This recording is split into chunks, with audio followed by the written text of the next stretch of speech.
Who is with Vinny Fiorenza? There's a lot he doesn't know. There's a lot he wants to know. This is a podcast where he tries to learn from people who know things he doesn't. He'll be focusing on people from the worlds of business, entertainment, and the arts. His guests are people he finds fascinating and that he believes will bring value to others. Join him on the journey on finding out who is.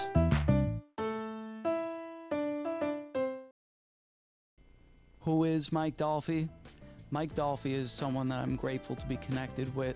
He's an actor, a workhorse, and someone that inspires other actors and artists every day.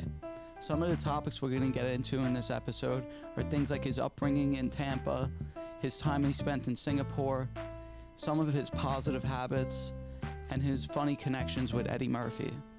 So please join us on this episode of Who is Mike Dolphy.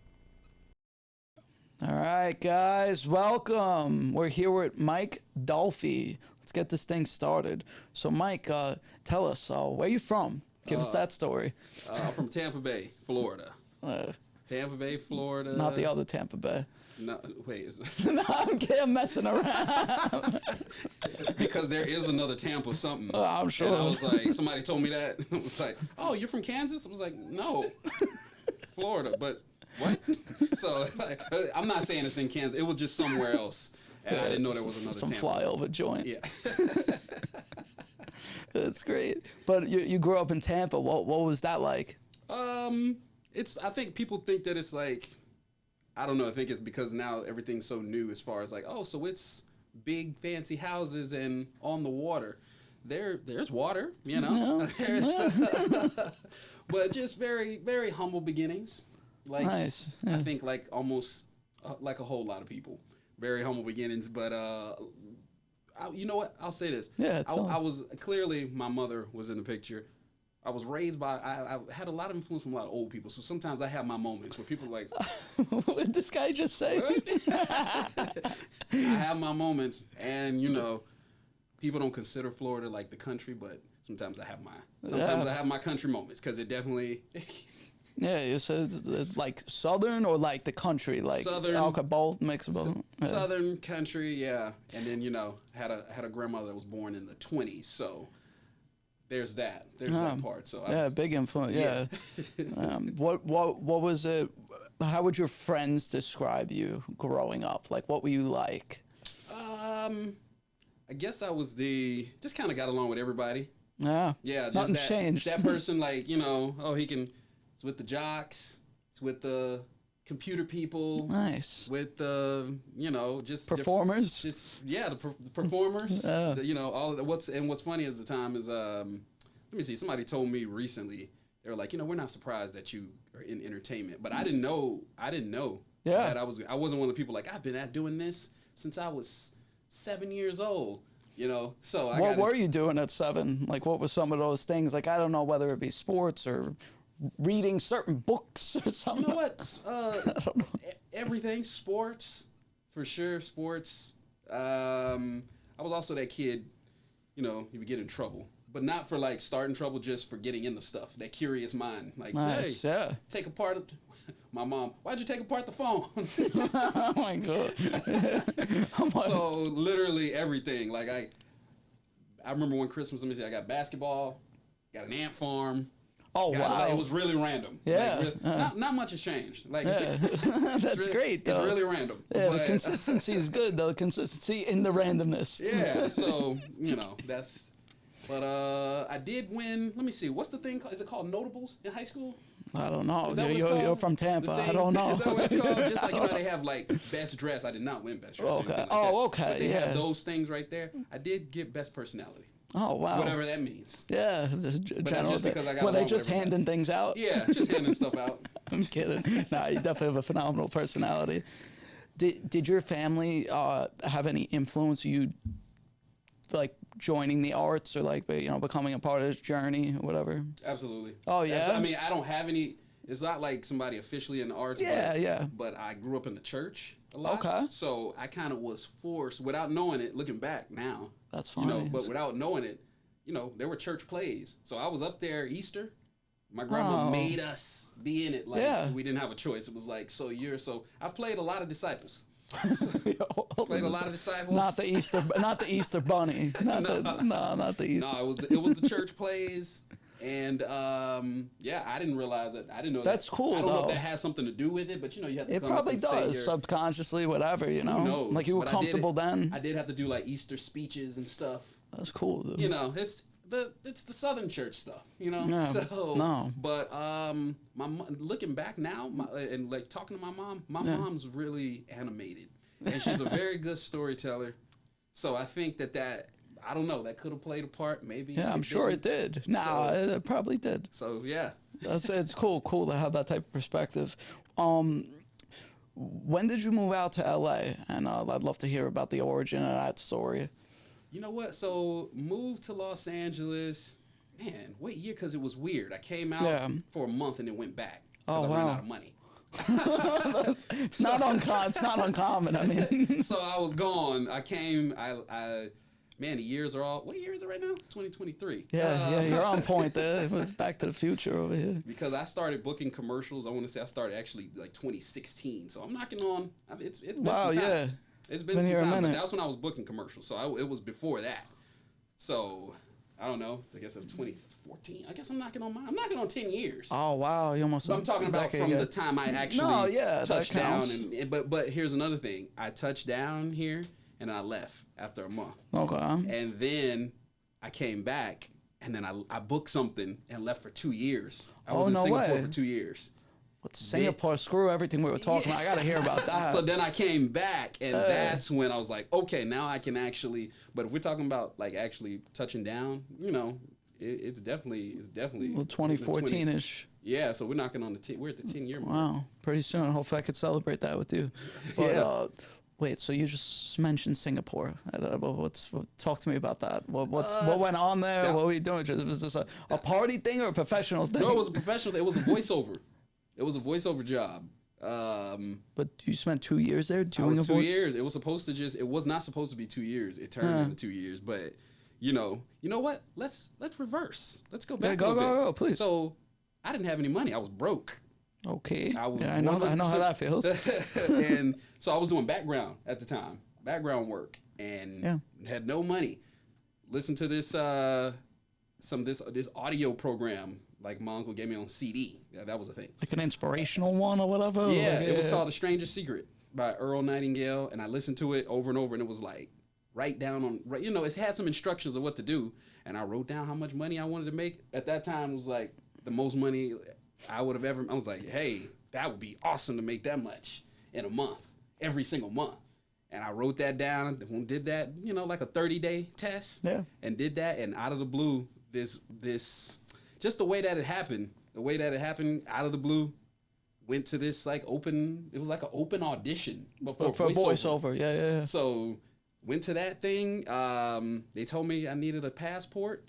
So that was your first time out of the country too? Yeah, they told me I needed a passport. I didn't have one, but I said that I did have one just because I didn't want to lose the job because it was like smart because it was supposed to start like in 6 months. I said, I can do some background. I can get the passport by then. But something was like, you know what? Maybe you should get it sooner.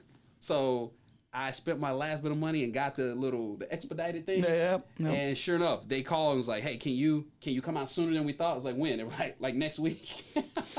So went out there and then did that job and they liked it, so they offered me another contract, so I ended up being there 2 years. But it was paying when I converted it to American dollars. Turned out to be paying exactly what I was doing like every month. What was the show or what type of show? It was for Universal Studios Singapore. It was a live thing. Donkey from Shrek, Eddie Murphy. Yeah. It was a live thing, and they needed somebody. They needed somebody to do improv and do. It was like interactive, but it was virtual. So a Shrek thing in Singapore. Yep, and it was Donkey talking to the audience, and I animated with a remote control. And it's like, hey, I want to talk to this kid over here. How are you doing today? People thought it was pre-recorded until I actually said something like, "Nice blue shirt you got there." Wait, They're like, wait a minute, Donkey. you can see us, you know. Oh, that's great, dude. So that's what's going on. And you know, it's funny. A lot of people have said, like, anybody told you kind of when you get going, you start sounding Eddie like Murphy? Start sounding like Eddie Murphy. That's funny, man. Dude, what's cool? Do you have like pictures or anything from them, like videos? I'd love to see something at some point. Whatever. We'll talk No, I about- don't. I have some pictures like in front of the like Universal and stuff like that. That's funny. But yeah, lived there for 2 years. Made some. I'm still in touch with a lot of people I met too. So that's awesome. So you spoke about your commercial booking, but like what was it like getting the first commercial booking? Yeah, tell us about that. Like, First was that commercial- after Singapore or before? That was after. Oh, after. So yeah, tell us about that's that. why I was journey. like, I wasn't really acting until I got back. Yeah. You know, so we could talk about the booking, but I think the story is better about how that even happened. Same thing. I got involved with commercials because a friend of mine, was my roommate at the time. His name's Mujah Muhammad. Should I look in the camera? Mujah Muhammad. There.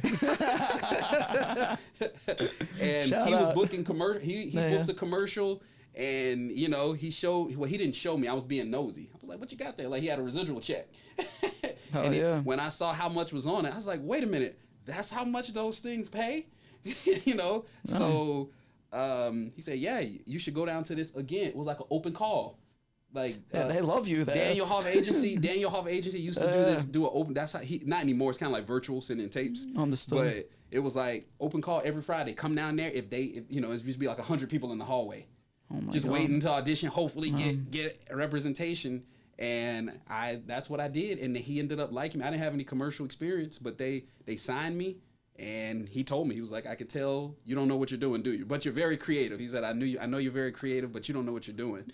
And he told me to take this commercial class. After they signed me. Oh, got it. You know, Okay, cool, and then took this commercial class with Killian's Workshop. Because that's like, he's like the number one, like one of the top commercial. Of course. You know, and then that's how I got I'm still with that agency. I'm still with Daniel Hoff Agency today. Can't beat that. And you know, then starting I off like that. Booked my first commercial through them.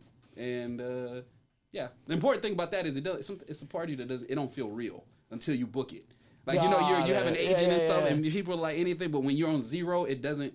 Then when you get that first one, it kind of. So then I set a goal to book 25. Did you hit And I it? booked 25. Yeah. Oh my God. 4 years though. It took 4 years. Yeah, but I mean, you got there. It's about setting them and then eventually hitting them. You can't top that. So that's how. I started to be known as that commercial guy at one time.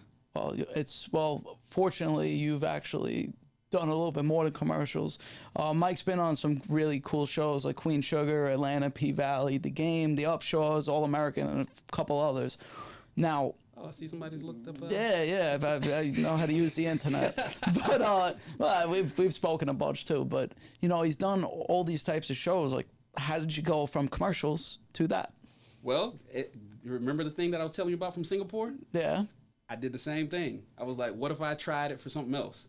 What if I did something crazy, like made a goal to book 10 TV and film stuff in 1 year? Did the same thing. Beautiful, Look, I'm giving away giving away the secret right there. Yeah, it's just I did the it. I was like, sauce, what if I the can book 10 sauce. things? Because then people were like, you know, because I was known as the commercial guy. I was like, let me try to do it for TV and film.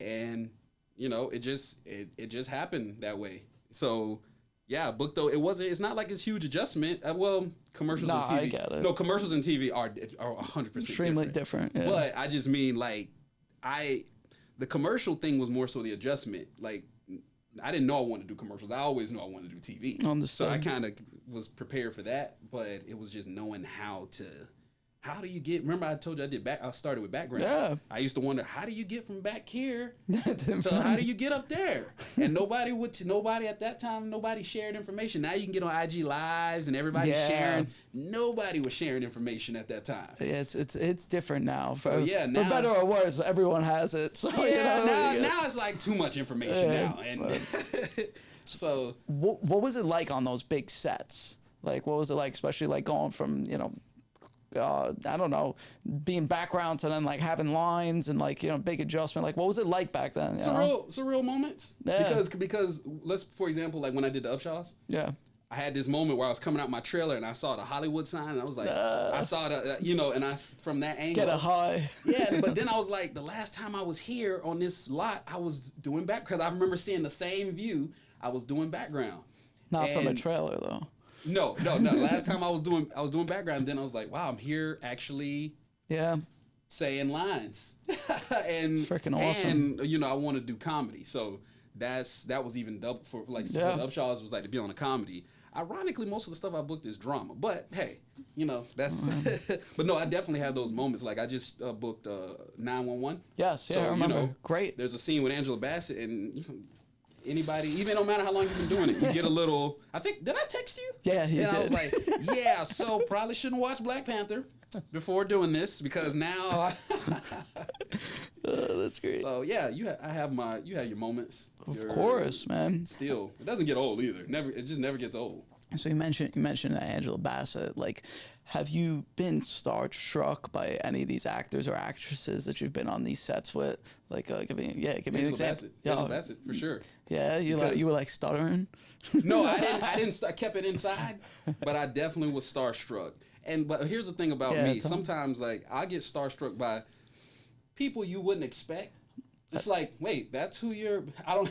Well, there's some special meaning to you. Sometimes it's random. I was like, I guess I'm a little few years older than you, but I saw Busy Bone from Bone Thugs and Harmony. Gotcha. Yeah. I was like, oh my gosh, and everybody was like, what's the big deal? That's like me seeing like a Yankees player or something. Yeah, you have no idea who he is. Like, but, okay, what's the big? But Angela Bassett for sure. Anyone just else? Because it's and there's a reason for that too. Like as a kid, I saw the movies that she was in. Like my mom threw this movie called Waiting to Exhale. I've heard. I didn't see it. Though. My mom, you probably wouldn't have. You probably wouldn't have. It was definitely directed to. It was aimed at the females. Got you. So my mom threw a Waiting to Exhale party when I was a kid. Had all so the ladies funny. over. And I saw Angela Bassett on the, I still don't really know what exactly the party was about. It's like, they watched the movie. Did they excel? And then it's about finding a man. It was, so, That's great. yeah, I remember seeing Angela Bassett's face there. And then the Jackson 5 movie. She played Michael Jackson's mom, the TV movie. Oh, got it. And we used to watch that over. It was kind of old at the time, but we used to watch it over and over. I don't know why. If it was on TV, Yeah, so we watched that, and that's all I kept. That, you know what? Talk to me. Here's another one. You may edit. I don't know. I'll make it be clean. No, you don't have to. You're good, man. Well, here's my very first TV credit ever, and it happened like in a random way as well. Did not have an agent. I was doing commercials, and I was like, next year, my goal is to start to do some TV or something like that. And I got pushed into it, one line, and it's a scene on Scandal. Oh. But it's the last season of Scandal. It turned out it was the episode that they did the crossover with. Oh, I forgot the show. With How to Get Away with Murder. There we go. So my first time, one line. There's a scene. I'm in a scene with Viola Davis, Kerry Washington. Shonda Rhimes is on set because it's a big thing. Deal. Yeah. And then the guy who's the person who was directing the episode was the president on that who was the president on the show. Oh, okay, gotcha. And he used to be ironically he was in this movie Ghost back in the day. Oh, with Patrick Swayze. Swayze. So I got pushed into the deep end of the pool. So you would have thought that I had it's just one line. It's just one line. Oh. I had a computer because it was like in a college. It was supposed to be in a college thing with about 100 students in class. And I had the one line typed on that computer just in case I forgot it, and I kept looking down. Do you remember the line? A failure to plan. That was it? That was it. That's great. A failure to plan. You knew it right away. Failure to plan. That's pretty awesome, dude. So you got this, I don't know how to describe it, like program maybe, like the art of booking that you work with? Like, yeah, tell us a little bit about that. You know what it is? It really is because people were asking. I didn't know that was unusual. Well, yes, I did. I kind of did know that. Commercials, I didn't know it was unusual to book that amount. Yeah. TV, I did know that it was unusual. But you know how to book. Because I learned because I didn't know. There you go. I didn't know how to self tapes. I didn't know how to do them. or because I was bad at them. So yeah, that art of booking came from me. I can get kind of extreme. That's how I booked the 25 commercials. I just dove in and tried to read every book that I could. So the art of booking thing, it's basically showing people how to master the self-tapes. Yeah. So that's from 365 self-tapes that I did. 1 year I dedicated. I was like, I'm going to do a self-tape every day. That's amazing. Did that. Was it mixed in? It was some were not auditions? Like Yeah, definitely. Some were not. Most of Yeah, them. got it. 306, let me say 300 and, I don't know, 10, 3 or something were not auditions. Got it. Fine, we'll just say 300, but I don't know if I auditioned 65 times. But I could, most of them were not because I didn't, So, just working on it. So that was just a lot of the secrets and stuff that I kind of discovered on my own, and just showing people how to make the auditions stand out. Because give us some of the juice here. Let me see. What is like the art of the self tape? A little bit. You know I what? don't know, a couple bullet points or something. It's a whole thing, but some of it. See, it's gonna sound real cliche. But that's fine. It's gonna sound real cliche. Like they want you. Everybody like. That's like me, but that's what I want right now. Yeah. Well, like let's put it this way: you. actors will ask questions to casting directors, and like, what are they looking for? What do they want? What are they? And when you realize you. Yeah. Even though I know that sounds very generic, they want you because that's the only way the tape is not going to be like everybody else's. True. So when you start trying to look at the description and be like, it said this, so I'm going to try to be like this. So that's just one very small minor thing. Yeah, you can probably find that out anywhere. No, of course. But so there was a lot of change when you started booking your commercial in 2016 all the way till now. Like a lot has happened, like specifically the pandemic. How did that affect everything? Like in regards to the... Had to get used to it. Yeah. I had to get used to it. One of those people who, it's like talking to somebody, you can kind of get a flow in the room. Yeah. You can get a flow and, you're talking, especially at the callback. Feel the air. The director's in there, y'all are talking and this and that. Talking to somebody on Zoom, it is the same-ish. Yeah. But it was like, and I'm not saying I'm one of those people that's like, if I could go back to the room, then I would book more. It's like, I hear that all the time. Yeah, but you have to adjust. As far as like, they're seeing more people now because it's tapes. So you got to be more on point now. You have to be like a sharpshooter now. You could you never wanted to screw around with auditions. Of course. But now people can forget things. Like, let's say you had a bad audition. Time passes, people will forget. That tape is always there. Yeah, it's so true. If you go in there and That's a good point. Yeah, this tape is always, they can go back and look at the old one. Or they can look and be like, he's come a long way. I don't know, but they can, that bad impression. Here's the thing about it. It kind of cut out the middleman. So in some ways, because when you would go into auditions, they tape them. And then they'd send it over to whoever.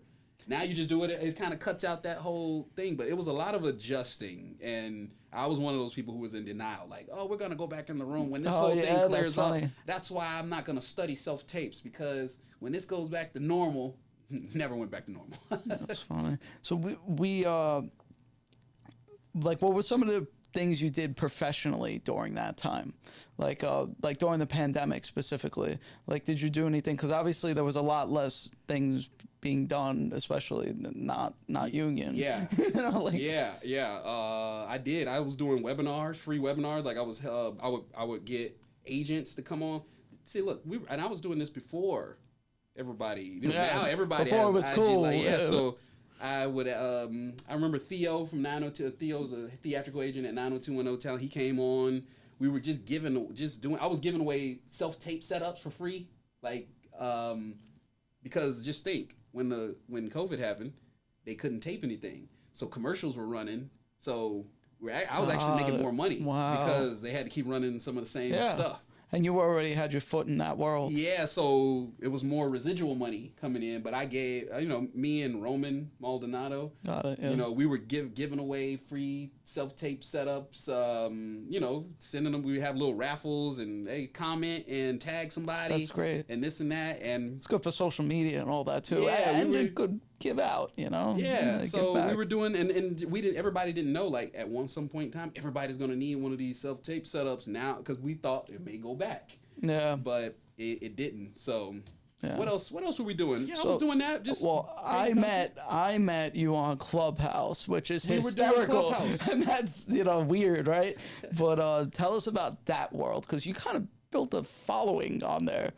Well, Clubhouse, me and Michael Toe. Yeah. We were in a Clubhouse room, listening to somebody. Yeah. About acting. I raised my hand. I think he raises it, and we just kind of went up and we asked the question, but then we also helped out with a question that somebody else had asked, and they didn't know the answer, but I knew the answer, and then Michael Toe knew the answer for something. Michael Toe reached out to me directly and was like, "Hey, you seem pretty cool and knowledgeable. You want to like do our own Clubhouse room?" Oh, wow. And remember what I said, like I'm kind of like sometimes I'll get extreme. Yeah. And he said, "You want to do it? You want to do it like what? Once, twice a week, maybe Tuesdays and Thursdays?" I was like, "Let's do it every single day." It was like we stuck inside anyway. Yeah. He was stuck inside shooting a movie. Now Don't Look Up. He was in quarantine. Oh, wow. And he was stuck in a hotel room. I was like, I mean, what else? He's like, well, you know what? What else do I have to do? He's like, every single day. Let's do it every single day. And we ended up having like the #1 acting room on. And then we decided we did that in the evenings. Then we started doing 2-a-days. Because we did the more like the He Actors did his Breakfast own. Club. You guys split up, not split up, but like I know he took his own thing in the morning. Like he Yeah, ran but the that was morning after like a year. We did Got 365 it. days Oh my God. together. Yes. But then, the world started opening up. So now people, started to... because I was late to that program for sure. people started to do other things, and that's really what happened. But yeah, he really, he used a lot of his contacts to get guests on. I was reaching out to people trying to get guests on, and turned into that's how I met Joe. Yeah, Joe Girard. We'll give a little shout out. Yeah, but yeah, Joe. great guy. So Clubhouse that's changed. Clubhouse. I mean, just think, I wouldn't be here talking to you. I know. I was gonna ask And- how you been able to parlay that, say meeting people, your network, whatever, what have you. That's exactly. The network grew organically, though. It's not like, hey, let's do this thing to try to. I know. We legitimately started with just, me and Michael Toe, and then Roman, and he was. It was just these 3 people, and then that's what happened. And then we started having people like, hey, was that the guy from Modern Family who came in our room? Yeah, bring him up. Lakeith Stanfield came. Hey, come up here and there's talk. real deal people around on there. Yeah, man. And then we met just people who were like, just think, managers like yourself, and then directors and producers, and then we just and then we started to reach out. Like I met Chaim Magnum of Living Live, and me and him ended up meeting up in Mexico City while I was there in 2021 shooting a commerce. So That's we ended awesome, up meeting up man. in person, and then we wrote a free ebook that we giving away. Yeah. Hey, you're doing it. I like it. Yeah. I mean, I learned a lot. here. I did a lot of things I didn't know. what is it called? I think it's called free. That's terrible. We have a website that actors can just go get free. We'll get the info. We'll get it. But that's terrible. So are you in class, or have you taken a bunch of acting classes, and what are those experiences like? I'm not in class, and I hate to admit that. But I guess I also do my own stuff as well, as far as like I train. So yes, I'm not in a traditional class. Yeah. But I think a lot of people don't do the work that I do by myself. Understood. On their own. So like, you'd be surprised how much information is in books. Dude, I'm the same way. That's how I learned. Yeah. But I'm returning to class. But I definitely was a very, very, very big improv person. Still am. Got it. So I went through this program called iOS. They are now closed. Did UCB second. I love improv. So that is a big reason, I think, for the commercial success. I'm sure. And then in theatrical world, it helps as well. Sometimes they'll just be like, "Hey, Mike, just do a take, and we're gonna, they put a line and ... and we're like, yeah, see where it goes. So, Mike it up. Yeah. So, but I took a lot of commercial class, like every class that Killian's Workshop did. So as much as I'd love to say, because some people would be like, "So you just listen to this program?"